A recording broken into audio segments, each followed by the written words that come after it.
Check. What's up, everybody? This is Derrick. It's Tuesday, August 22nd, 2017. Gonna give you guys a moment to show up real quick, and then we'll start talking about my court case, which I was unable to talk about today or yesterday, and hopefully by now you've seen the good news that I have been found not guilty of the charge of interfering with the duties of a peace officer, which Miriam is very excited about, and my buddy Greg, and thanks to Greg and to Michelle and to Rosie for physically being in the courtroom, and Deanna for testifying as a witness. Thank you to her. Thank you to my buddy Johnny, my housemate, who was present yesterday. Thank you to everybody who's been calling for the last 9 months to support this. Those who called the DA's office, who emailed the DA's office, who's tweeted, just any effort that you made to bring this trial to the public's light, I very, very much appreciate it. I'm just going to spend a few quick moments telling you about what this trial was about for those who don't know, what strategies I took, and then also what I wasn't able to tell you about this case. But first, I'm going to let my hair down a little bit because it's the trial's over. So, for those who aren't aware, the charge was interfering with the duties of a peace officer based on a protest that happened downtown Houston last November, November 15, 2016.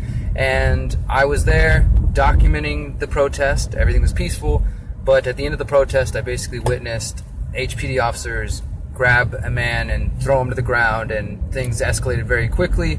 And I chose to run across the street and get as close as possible, and to keep my camera there in case this man had been killed or something. We've all seen the videos of people being abused and some people being killed by police officers, so I wanted to make sure as a journalist and as an activist to document the situation and to keep eyes and ears on the situation. I definitely got close. I got as close as I could, and I said, "Fuck you" to the cops. I said all sort of abusive things that you know, they're not typical of how I talk, but it's free speech at the end of the day. And I also said twice that I will disarm you, or we will disarm you. And 2 days later, I was basically issued a warrant for my arrest, saying that I interfered with the duties of the peace officer in 2 ways. They said, for one, that I struck Officer Cosper's hand, and second, they said that I charged at him. So for the last 9 months, we've been going to court and fighting this. They offered me 45 days, they offered me 30 days, they offered me 15, $500 fine, and then time served. And at every step of the way, I chose to not take any of the pleas and to just deny those because, well, I knew that I didn't do anything wrong.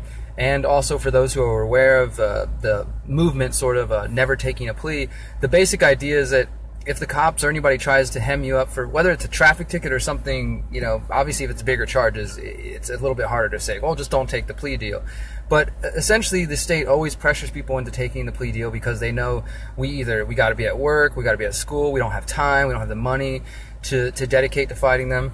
I had a great lawyer, Brian Harrison, thank you so much, who took my case pro bono and who really believed in what we were fighting. So I didn't have to spend any of my own time. Also, the bail, the bond, so I didn't have to go to jail while fighting this, was paid for by local activists. So shout out to all those activists, some who I probably never even met directly. So all of that was taken care of by the community. So I didn't have any concerns for money. As far as time, I've done 18 months in jail in Texas State Prison before, so I wasn't really concerned with the time because it wouldn't be anything more than I haven't done already. So I felt like, as an activist as well, with somebody with a social media audience and with a supporter base, that I should use this as an example of how we can stand up to these charges. And I believe that I had the truth on my side. And so, as I said, the truth came out. I was just found not guilty of the accusations from the Houston Police Department of interfering with the duties of their officer. And just a side note, you should know that the man who was arrested that I filmed, he was originally arrested for abusive language because he called another lady a bitch. And even if you don't like that term, it's still free speech. But in Texas, at least in Harris County, if someone says something, uses curse words or something, and someone else says, hey, I'm offended by that, they can arrest them. So that's what happened. Is this guy called a lady a bitch. Immediately, the officer asked her, "Were you offended by that?" She said yes, and he chose to arrest the man. Those charges were later dismissed. They also placed another man under arrest that same day that I videotaped. His charges were dismissed, and now my charges have been dismissed. So that's a clear case, again, of HPD just messing with activists, and none of the charges sticking. Juries finding these people innocent in all the cases. And I think that's indicative that this is just some trumped up charges that they brought towards me. And, you know, we also made the case, or we attempted to make the case in the court. The judge kept striking it down as irrelevant.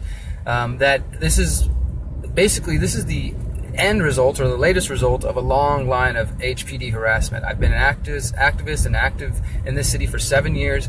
I've been, holding the former police chief, the president of the police union, and the former mayor accountable by questioning them on all sorts of issues: police killings directly, surveillance.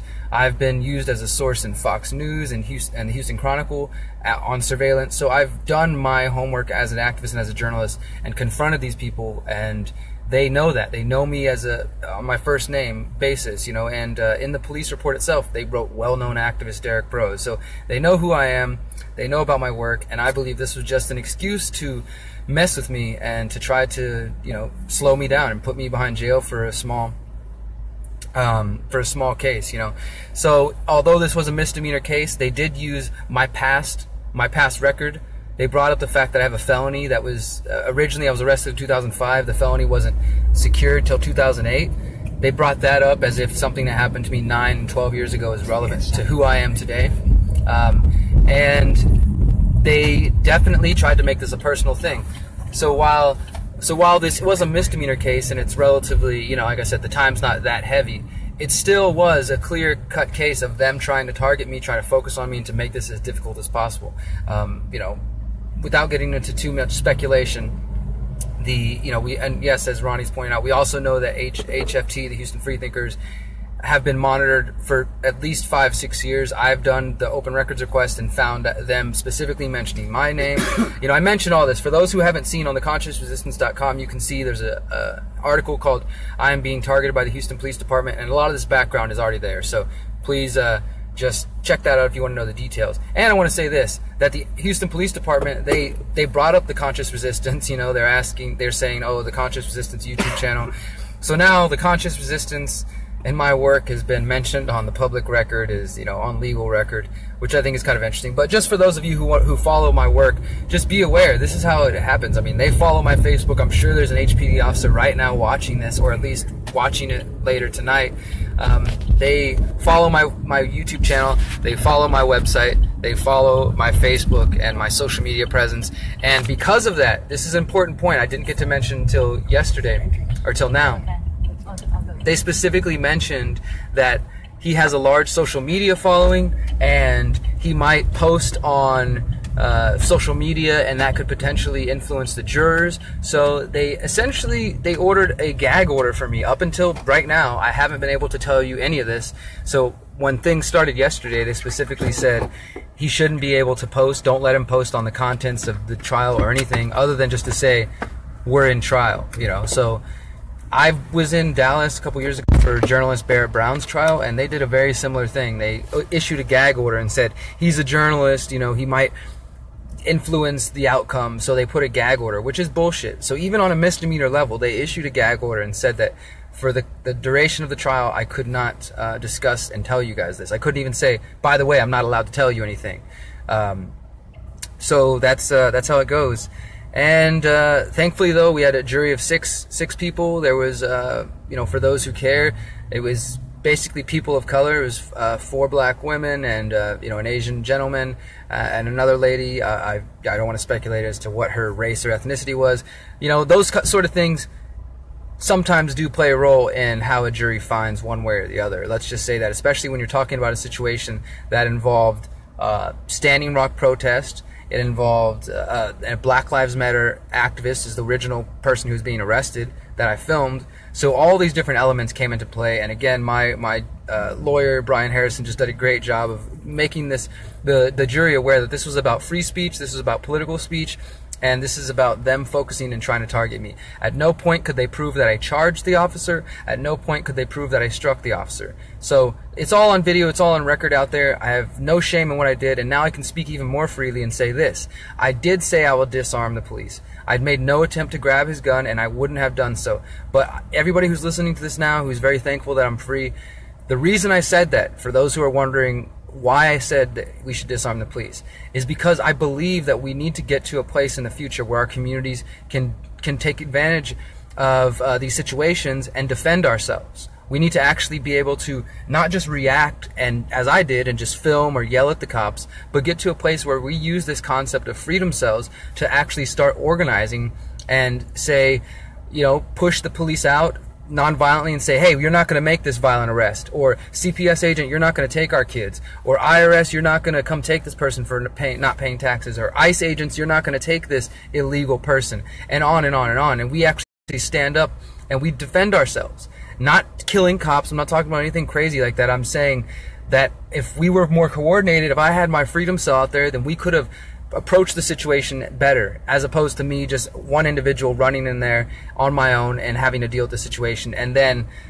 as I was very frustrated, because some of you know that I got tased 5 times in Standing Rock. This incident was the week after I came home, and I'm not trying to blame it there. I'm just saying I was still in a state of trauma, PTSD-like state, and all these words and things just came spilling out of me. But what happens if we actually start taking care of our communities? That's what I was saying that for. That's why I talk about disarming the police and defending our communities. If you want to learn more about that, I have videos out there, but I do advise everybody who wants to get involved in organizing to check out freedomcells.org. You guys are from all over the country, all over the world listening right now. Use freedomcells.org to start organizing small groups in your community to defend each other, to prepare for whatever situation, to grow good food, to educate each other, to share skills, all sorts of things. Let's focus on the solutions. I'm thankful I'm free, so thankful. It feels good. I'm about to go celebrate and relax with my beautiful love right here, and gonna go enjoy some time with friends, and I'm gonna, yeah, but the big thing to take away from this is I am free. I'm thankful to everybody who stood up,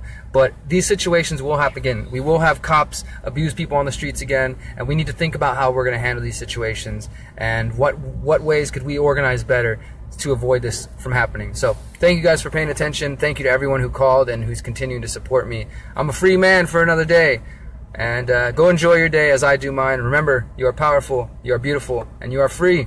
Woo! Peace.